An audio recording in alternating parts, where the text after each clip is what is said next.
right, Shalom. This is Salakia. All right, Shalom. This is Ariel Ben Yasharala down here in the Lions Den camp. First and foremost, I want to give all praise, honor, and glory to Yahweh, Bahasham, Yahweh Shai, Bahasham, Ha, Racha, Kodash, Ma'amath. A double honors to the elders and apostles of Great Millstone. A double honor to my elder as well, a hard one by Yasharala down here in the Lions Den camp. And a sincere water to the Akim, the Akwatim, and the Bunyam, the brothers, the sisters, and the children who are pushing the truth and believe it with sincerity. The water, Shalom. This lesson is going to be based off the brothers' lesson of the camp, Rakah, going over some milk scriptures. And this is the pretty much like the foundational milk scripture is Deuteronomy chapter 28, going into the so-called Negros, Latinos, and Native Americans being the Israelites that the Bible speaks of, and America being destroyed. With the so-called Negros, Latinos, and Native Americans being the Israelites that the Bible speaks of, we start with the curses, because the main question, or the first question that comes to mind when we think of our people, is why are our people so accursed? And it's because we're under the curses. So this is Deuteronomy chapter 28, I'm gonna start at verse 64. So I make sure I'm recording. Start at verse 64. It says, "And the Lord Yahweh shall scatter thee among all people." So our people, even though I say Negros, Latinos, and Native Americans, and even people of our nation who look like other nations, because as it says, we're scattered among all people, from one end of the earth even unto the other, and there thou shalt serve other gods, which neither thou nor thy fathers have known, even wood and stone, wood being Christianity. I put on do not disturb, it's like it. Wood being Christianity, the wooden cross, and stone being Islam, the cobblestone that that our people like to go into Muslim. They see the Muslims or Christians. That's pretty much the biggest thing amongst our people. Verse 65, "And among these nations shalt thou find no ease." And it's true. Our people find no ease. The so-called Negroes, Native Americans, and Latinos. All right, our people have no ease in this place. Even in their home country, they have no ease. All right, I say home country, but you know the place of their captivity. "Neither shall the sole of thy foot have rest." All right, "But the Lord Yahweh shall give thee there a trembling heart, and failing of eyes, and sorrow of mind." And that's all our people have. If they aren't aware to Yahweh Shem Yahweh, if they aren't aware to the Lord, that's all our people have is a trembling heart, a failing of eyes, and a sorrow of mind. That's all our people have. Or they try to take their sorrowful mind off of it and put hope into money or whatever, which is no hope. Verse 66, "And thy life shall hang in doubt before thee." And that's pretty much what our life, well, I'll say our life, that's pretty much what our lives is. Going out here being subject to the cops pulling you over, beating us, killing us, for literally little to no cause. Working at Esau's, working in this system of Esau's, putting our money in a bag full of holes. "And thou shalt fear day and night, and shall have none assurance of thy life." And our people don't. Our people are quick to say, "Man, yeah, you never know what you gonna da da da da." Our people have such a sorrowful mind that there's none shall have none assurance of thy life. Verse 67, "In the morning thou shalt say, would Yahweh," well, God, I'll read it verbatim, "would God it were evening, and at evening thou shalt say, would God it were morning." So it's crazy, because it's like in the morning time you wish it was night, in the nighttime you wish it was morning. All right, never truly enjoying the present. "For the fear of thine heart wherewith thou shalt fear, and for the sight of thine eyes which thou shalt see." Con. All right, these curses that I'm reading off are the reason why our people are cursed. I won't say that why the reason, But these are the reasons why our people are accursed. All right. And the primary reason being we went against the law, statutes, and commandments given to us um, by Yahweh through Moses.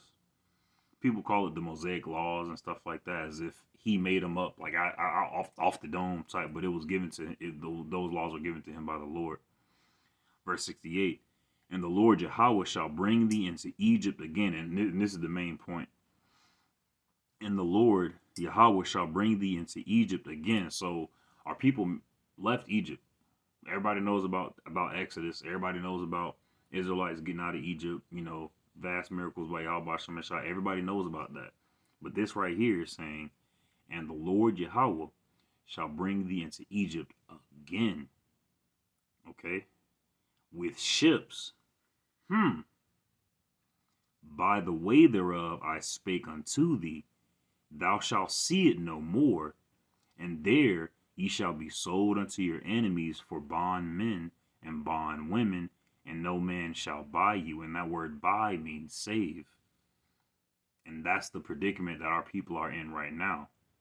That's the reason why our people were taken from the western shores of Africa over here into America. And the reason why our people were on the western shores of Africa is because we were running from the Romans who persecuted us so mercilessly. The one who the government that was empowered, who slew our king Yahushua, nailed him to the cross. The Lord told us to get out of there, so we ran as far away as we could with people that looked similar to us. And the western shores of Africa was as far as they could go. But it just so happened that Esau, the Lord had Esau come and snatch us and put us in this place today, so that we can call on him. All right, let me get my next scripture. All right, this is Psalms chapter 135, verse 4. And this is reiterating the preciousness of Israel, of Israel specifically. Because now that we know that the so-called Negros, Latinos, and Native Americans are the Israelites, what do you do with that? All right, Psalms chapter 135, verse 4. For the Lord hath chosen Jacob unto himself, and Israel for his peculiar treasure. So we have to understand our importance. Our people aren't taught importance of themselves. Our people are taught to loathe themselves and loathe their own people. All right, don't snitch. Snitches get stitches. All the other bull crap that our people like to spout from media made by Esau, you know. Salakia, hold on. But Khan, so for the Lord Yahweh hath chosen Jacob unto himself, and Israel for his peculiar treasure. So now that we know we're Israel, we have to also understand the importance of us being Israel, the responsibility that the Lord has chosen us. All right, chosen Jacob, chosen Israel for his peculiar treasure, for a treasure, something that you hold dear to you, that you hold dear, for lack of a better term. All right, this is Jeremiah chapter 17, verse 4. Shout out to the brother Arakar for helping me put this on the lesson. But this is Jeremiah chapter 17, verse 4. It says, and thou, even thyself, shalt discontinue from thine heritage that I gave thee. So our people are in this situation because we discontinue from our heritage. We discontinue from the ways that Yahweh Shem Yahushua told us to go. Our people love to exalt people who teach, who push, you know, it's okay to sleep with another man's woman. It's okay to do, you know, hard drugs that hurt the body rather than help the body. All right, it's okay to be financially irresponsible. You know, our people are into that. Our people are into that culture rather than being with the culture of Yahweh Shem Yahushua, ways that will keep your flesh bridled and your spirit pure. And thou even thyself shalt discontinue from thy heritage that I gave thee, and I will cause thee to serve thine enemies in the land which thou knowest not, Salakia, which is America. For ye have kindled a fire in mine anger, which shall burn forever. And that forever isn't eternity, it's forever for a long time. All right, and we can see that it's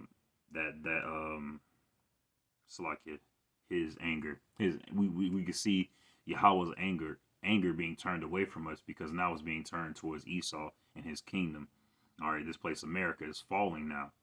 All right, so and with these milk scriptures, not then you would say, our people are in this situation because our people don't know who they are. All right, and then you go on to the atrocities of America. All right, and because people are waking up to the, it's like if people are waking up to the wickedness of America, and then showing that you can tell them the prophecy that America is finna fall. But going on to our people, let me get one more scripture and close it. All right, this is Second Ezra chapter 13, verse 40. Because I had one person, I brought out these scriptures, and when I read to them, what was it? I forget which scripture I read to them, and it made them ask the question.